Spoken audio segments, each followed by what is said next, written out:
A big homecoming welcome right outside of Yuegong 1, a cabin that simulates life in a lunar environment.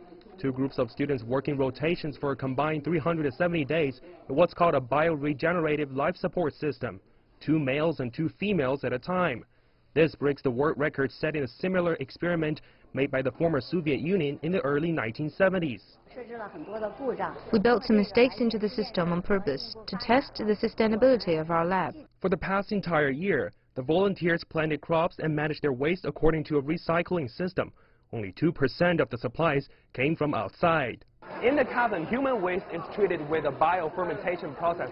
That's how we get water and fertilizer to grow food like these vegetables, which are completely organic. Yuegong 1 is the world's 3rd base of its kind and the first developed in China. It is designed to observe how animals, plants, and microorganisms can coexist in a lunar environment. For participants, living and working in a small space is a challenge. In the early phase of the experiment, I wasn't mentally prepared, but I gradually got used to my life in the lab. This experience has been something I will always view as a precious treasure of my life. A similar trial was carried out successfully in 2014, but this most recent experiment is more complex, as the time is longer and the physical conditions for the volunteers are more diverse. China plans to send astronauts to the moon before 2036.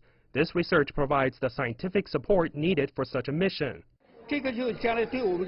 This project gives us a better understanding of what it's like to live and conduct explorations on the moon in a longer period of time.